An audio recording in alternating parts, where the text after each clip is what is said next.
Okay, so I'm excited to talk about this topic today. The question posed was in my Wealthy Bitch Energy group, what can we do with imposter syndrome? What is it? Why does it show up? All of the things, basically. So I have kind of a different view than a lot of entrepreneurs talk about on imposter syndrome. And I just want you guys to kind of open your minds today.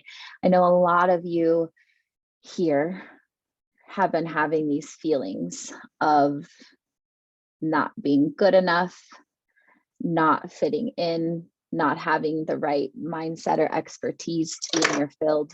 And these are all really common things. Unfortunately, you guys know how I am about language. We've labeled this very normal human response. It was actually two women back in 1978. I'll think of their names later, Pauline and Susan, but I don't know their last names. And they coined this term, imposter syndrome.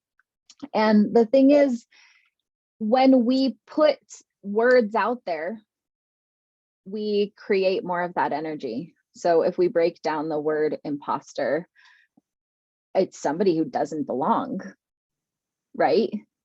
And then we have the word syndrome, and we have this diagnosis of hysteria, which women have already been labeled. And this was a term coined for women back in the late 70s and 80s because of these wild feelings. Of course, men experience it too, and society's evolved in a lot of ways, but this is why I have a problem with it. I have a problem with it is because if you think about the scenarios when this term was coined, women were being suppressed, women didn't have a voice, women were just entering and making their way in the workspace.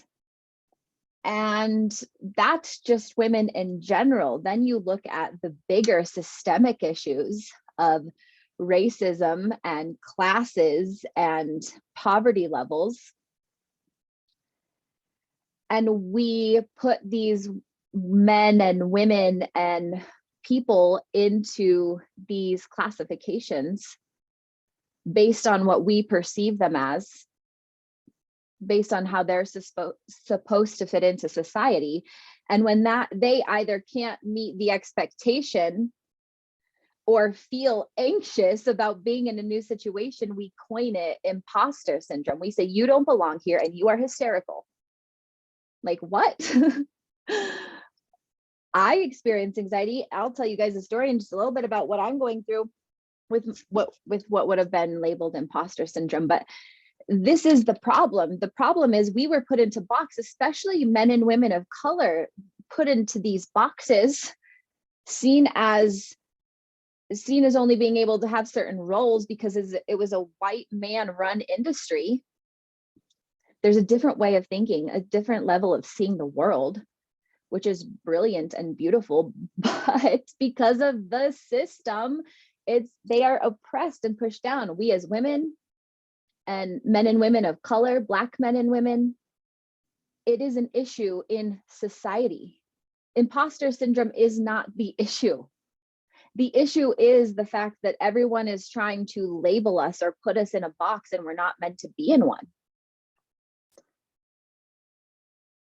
The only thing imposter syndrome is you doubting your abilities and feeling like a fraud. It's when we can't own our accolades. And I get it, it's a real thing. But what we need to do, just like we do in any other healing, is look at it. Where did this stem from? Is there inner child work? Is there shadow work to do here? How does it show up for me? What evidence do I have that this is real? Right? And at the root of it is just being ourselves. What if we just have doubts and fears? And the real question that I asked myself is, why am I trying to belong in a world that I don't belong in? And I don't mean here on earth. I mean, I don't belong in society. I'm not trying to be like anyone else. I don't belong in some exclusive club. I just belong to me. And you belong to you, and that's enough. You guys all know that this year I totally transitioned my business, and I'm doing these beautiful group courses like the one you're in, and also working exclusively with leaders and stars and high-end clients. And when Michelle posed this question, it was funny because I sat down and meditated on it last night to be able to talk to you today. And I realized that this last 30 days, there was a huge chunk of this coming up for me too.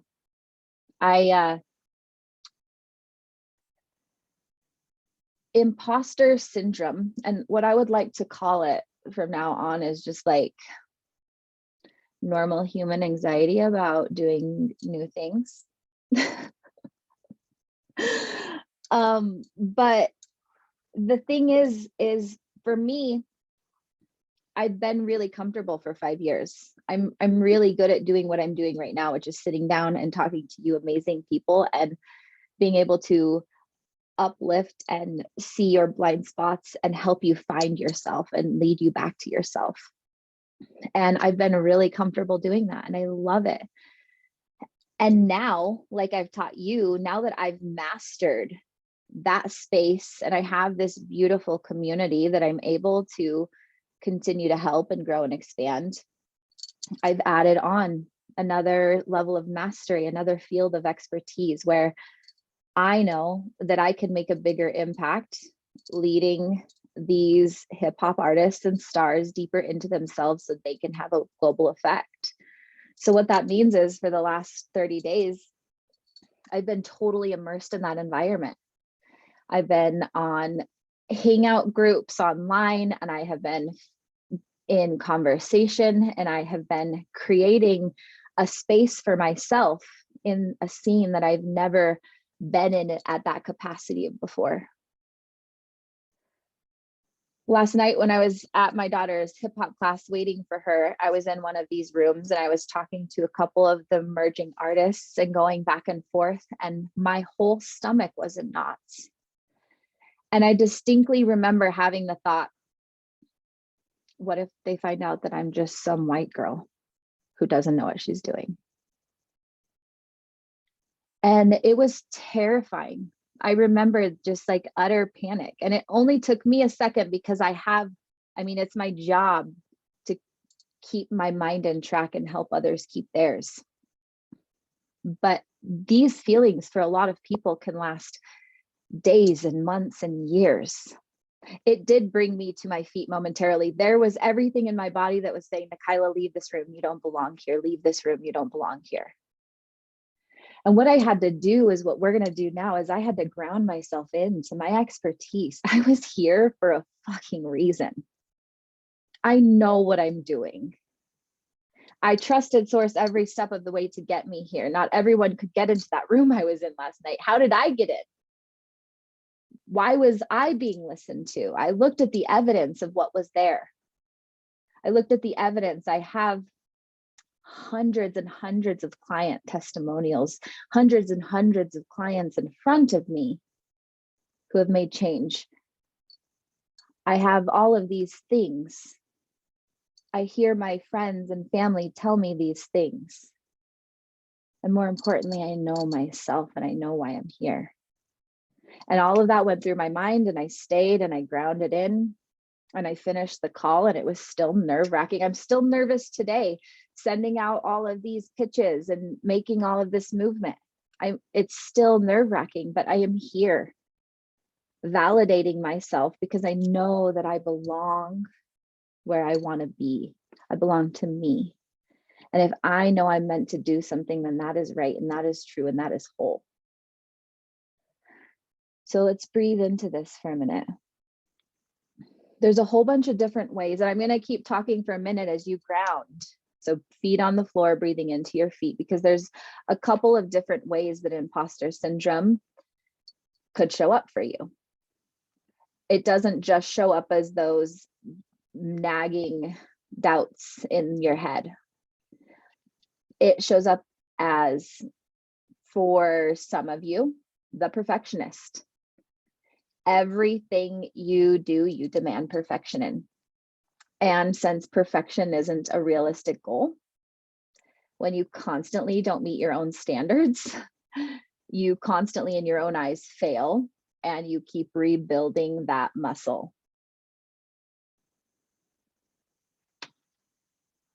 There's your ability to just want to be the expert. So before you even consider being a success, you have to know everything there is to know. And that's where I was yesterday. I was like, holy shit, if these people have billions of dollars, they can pay the best in the world. Why would they pay me? And I had to remember, I'm one of the best in the world. And I do know that. And it is scary as a woman to say that and own that. Because there's hundreds of people out there who would probably try to argue with me on it. And hundreds more who wouldn't. And none of it matters if I have my own back, right? I don't need to be the expert in anyone else's way. I need to trust my knowledge. Another one is the superhero complex. You are the best version of you in every role of your life, and everyone wonders how you do it. How are you the best friend and the best business person and the best mom or the best dad and the best wife? You're a superhero. And failing to navigate any one of your roles makes you a failure. Which is like, what? Right? Just any one of those roles is a lot. Some of us need to be perfect in all of them. There's like that fierce independence, which is a trauma response. Those of you who have worked with me understand that. Having to do everything by yourself all of the time. Asking for someone for help or accepting support is a no-no. It makes you weak. Again, we are humans. That's not a healthy way to survive. Or the natural or born genius or leader, when you've always had things come easy to you. For me, I never got anything less than an A in school, in college, in my master's degree, and I didn't try. And that was cool until it wasn't anymore. And what I mean by that is, for me, when something's hard, because everything came so easy to me growing up, intellectually anyways, when I can't figure something out, I feel like a failure, even when it's something that I should probably not know how to figure out. And so it's all of these different pieces of ourselves that we can go back to. What created these beliefs within me as a child? Where is my definition of success coming from?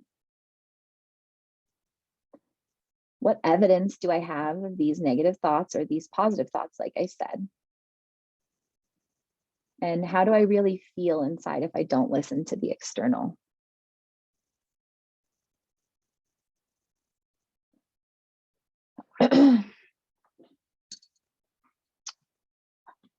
I can't tell you enough that your journey is your journey. You don't have to have hundreds of clients with testimonials. You don't have to have had all good grades. You don't have to have a certain degree. You don't have to have a certain friend group. You don't have to look a certain way. You don't have to have a certain number in your bank account. None of that makes you an expert. None of that makes you worthy.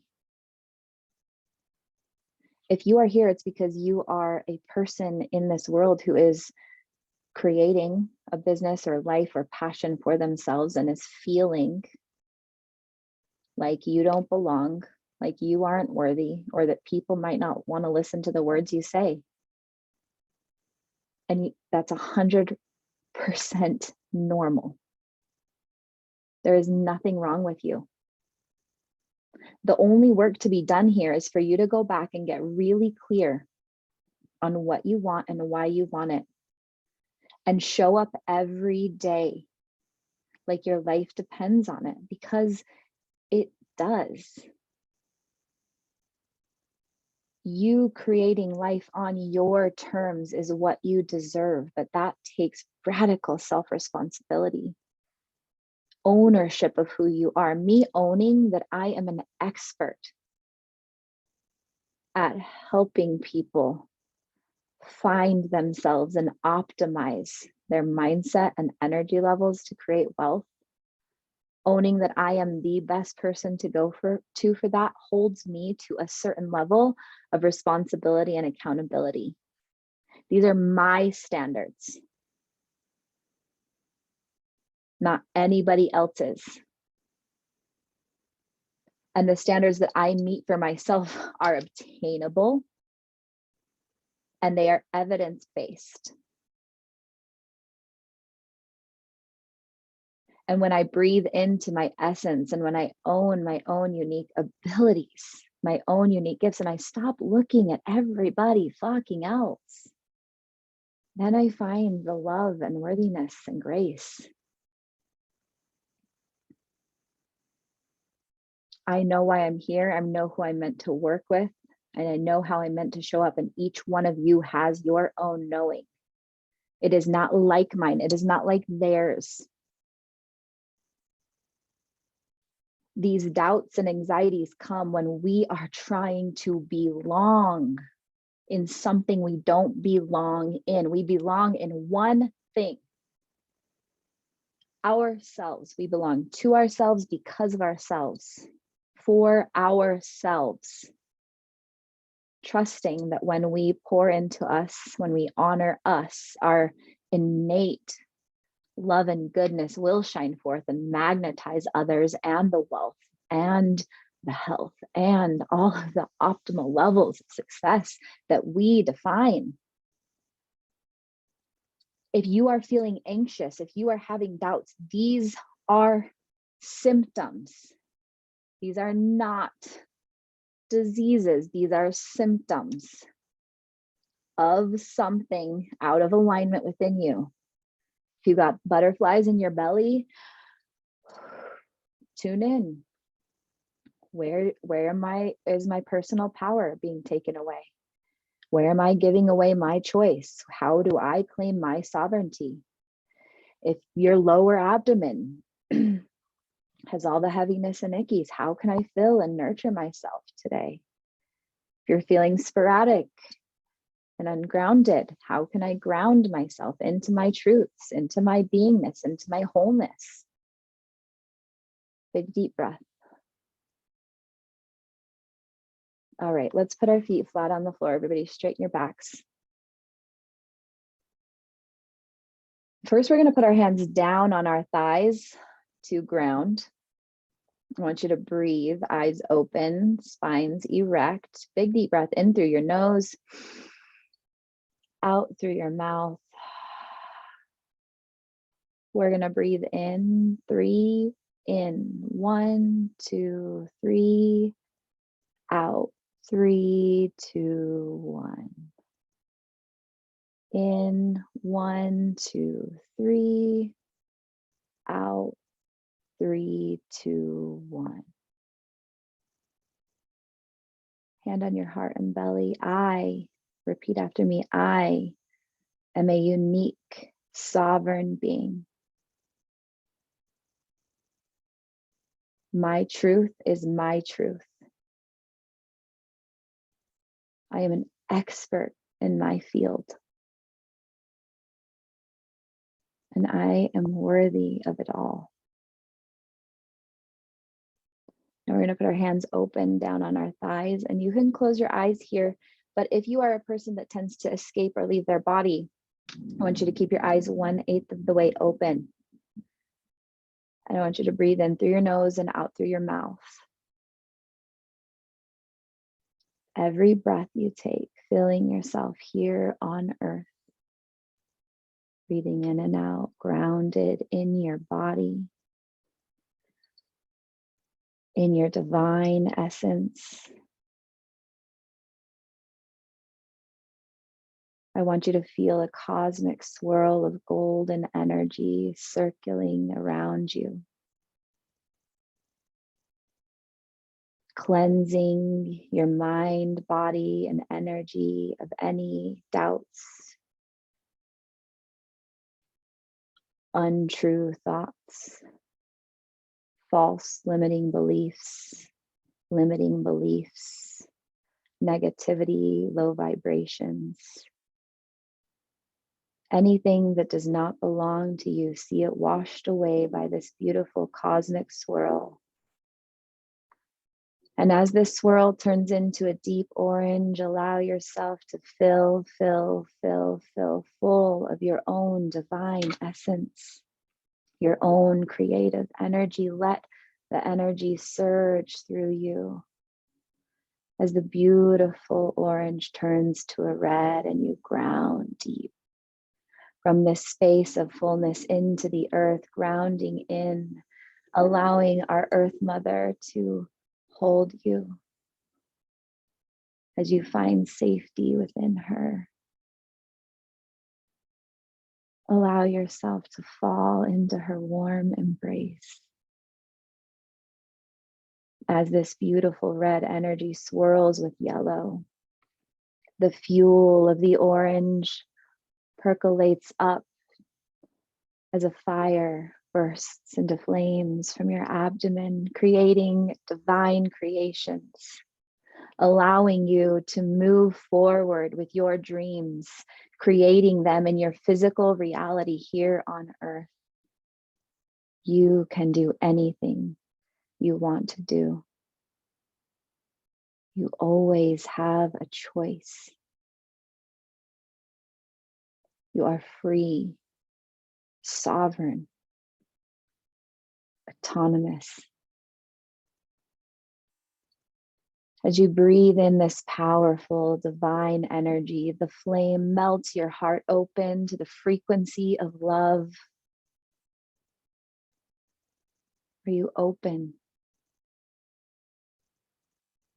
to receive all that is and all that ever was? Living in this frequency of love and divinity, your soul is able to express itself as a bright blue energy swirls around you and your divine essence moves forward. I am here, I am here, I am here. And with a cosmic swirl of indigo and purple, your divinity is harnessed, pulsating through you like a perfect white light down into the ground and up into the cosmos. You are active and aligned, fully in your center, in your power, in your body. Repeating after me, I am a divine, sovereign being. Wealth is my birthright. All that I desire is available to me now. Big deep breath, and so it is. And this is the place that we get to live from, this knowingness of who we are. And when these thoughts and when these doubts and when these insecurities move through you, don't allow them to plant roots. Don't allow them to take up acreage across your energy field, your mind, your body, your soul. They don't belong there. They aren't yours. They are words and ideas that were pushed down on you from a society that was broken, that was hurt, that was plagued by fear, that oppressed its people because it feared their magnificence. And we bought into it. We bought into the lies that we weren't adequate, that we weren't qualified, So we didn't charge the right fucking rates, and we didn't walk in our truth, and we lost our power, and we gave away pieces of ourselves to fit into a mold that we do not belong in. Imposter syndrome is not a thing. It is another mold pushed down on you by society to make you feel like something is wrong with you, and nothing is wrong with you. You're simply noticing that your soul is not comfortable in situations with energy that it doesn't align with. Your soul is out of alignment with the thoughts in your mind.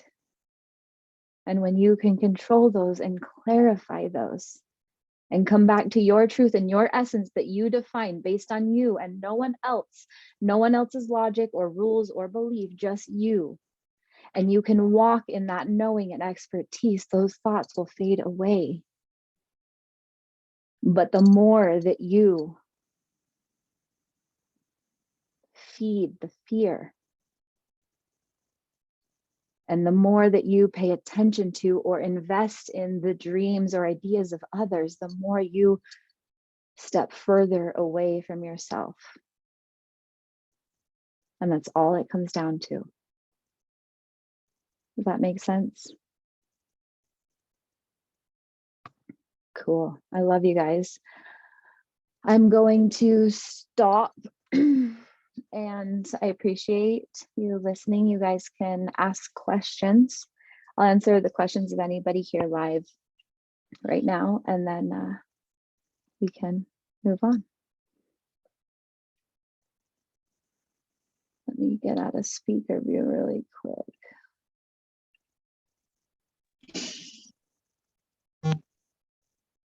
You guys can talk. Go ahead. Okay. So first, I just want to say thank you. Just the simple fact that you like heard my question, heard the issue, and like jumped on it to make a difference for us is exactly why this course is so incredibly powerful and why you're amazing.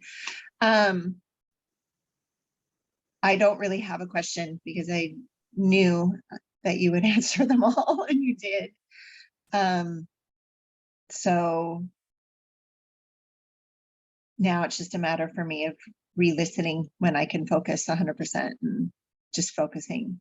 But the visualization was amazing. Good. So, I'm glad you received it. Thank you for the question, love. And thank you for inspiring me to do these lives and YouTube recordings. It's amazing. Does anyone else have anything? I just have to say I love being used that way. Yeah. Shauna, go for it. Hey everybody, God, thank you. Michelle, I have to second your comment about Nikyla having answered all the questions and beyond. And thank you for, just taking this time. I know it was impromptu and, you're busy, and this is just, it filled in all the little holes. I was feeling a lot of, I guess, collectively, what we were sort of all kind of, and vibrating with this week and last week. But I love you. Thank you. This is exactly what I needed. Exactly what I needed. I love you too.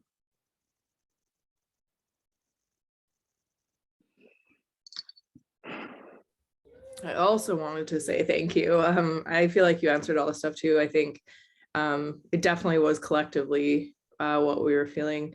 And I know for myself, like I asked you, I'm like, how am I supposed to be an expert when I just figured out like what I'm doing or like what my gifts are? I'm like, surprise, I'm an expert for the last 10 seconds. But yeah, I do everything you said for me just really resonated. It goes just right back to my own stuff that comes up. And it's funny because I feel like I know in my head, like, don't look at other people and stop comparing and just focus on you. But like, I still do it. I was like, I'm still like, even if it's like, not something I'm not consciously doing. I felt like I still was doing that the last week, but it's just so good to hear it still. Even if you know it, I feel like we forget because we're human. I know I do. So it's just so nice to hear from you say the things we already know, but it's like we got to bring it back to our bodies. I know that's for me, I'm up here a lot. So like I have to practice bringing it down. But when you said it, I'm like, yeah, remember that thing. So it really stuck for me this time. So thank you. And thank you, Michelle. And thank you everyone for just being here. The energy is from everybody is just amazing. And I feel really supported like all the way around. And I just really appreciate everybody. So thank you. Thank you so much, Candace. I love you. And that brings up two things I want to say. Number one, all of you go back to that inner child workshop. Everybody in this group has access to it. If you're a replay viewer, there will be a link somewhere in the comments. The inner child workshop, the first 2 days, sit with the inner child and say to yourself, where did this idea, belief that I didn't belong, that I wasn't good enough, that I had to meet impossible standards come from, and see what comes up. And number two, I really just want you guys all to know that you're doing an amazing job. And I totally get these thoughts and ideas and beliefs that swirl through. And if you can, what I like to do is create reminders for myself. Many of you have heard me talk about my evidence journal, but I have an evidence journal because I forget. Like, I was actually just telling Nicole the other day, like listing all of these reasons why it was so easy for my PR person to write a pitch for me. And I didn't even think about like all the shit I had done in my life. You got to write it down and look at it and remember, right? Not because that makes you worthy or valid, but because like fucking cheer yourself on once in a while, like boost yourself up, and celebrate your shit, because for some people getting out of bed is a celebration. And we aren't even looking at the small little victories that we have. We just keep pushing on to the next battle, and it keeps creating more of those thoughts. You're not good enough because, oh, you graduated with the master's degree. What's next? That's where my mind went. Literally, I don't even have my degrees framed or hung up because I was like, it's just a piece of paper, right? And that's not true. And we do that to ourselves. So celebrate, find a way to remind yourself of everything you learned here today and repeat it all the time. I love you guys. You're amazing. And I'll be back Thursday. Oh, Michelle, did you have something else? Sorry, I actually have a question, and I think it might be a longer answer, so I'll mark out you. Do you want to ask it anyways, and I'll let you know? And if it's Sure. a huge one, I'll just Sure. say you were right. Well, in what you were just saying, I was triggered because of something else I cleared in my life. So when you said, hang on to those things, your success journal or whatever, and maybe that's the difference for me. Like I had a storage shed of stuff that I was hanging on to as evidence of success. Like it was my proof that I actually did that stuff. It was my proof that I was a good mom, or that I did great in business, I kept binders of stuff from my old jobs as proof. And what I felt was that I was holding on to that, and that was like weighing down my life. And so I actually am still in the process of going through it all. But over the last 3 years, I've been filtering through it all. And You do I don't really need the need this stuff. proof? My answer is you don't need the stuff. Just write a list. Okay. I honestly don't even know where my master's degree is. It's probably not alive anymore. But I do have a note that says I got it, right? I have a list in my journal that just says, and it's only stuff that was important to me. Okay. Right? It's not stuff that I did for my parents or my partners, but the stuff that I was like, yeah, you did that, Right. Like just write it down. You don't need any proof other than trusting yourself. If you wrote it down, you did it. Right. Okay. So, okay. And it's not to validate you. It's just to reassure, like, you know what, bitch, you're bad. Yeah. And I think that's the difference for me. It's a validation. And that's the part that I need to let go of. Yeah. So, okay. I'm not cool because I have a master's degree, but damn, that was a hard 3 years of my life. and Right. I am a badass for doing it. Right? Yeah. Doesn't make me any more valid though. Okay. True. So work through that. Okay. Thank you. Yeah. Anybody else? I promised I would only be 15 minutes today, and here I am at 38. How does this happen? It's fine. I love you guys. I'll be back on Thursday, so type up your questions for me. And if anything else comes up, I'll see you on Monday. Okay. Love you lots. Bye.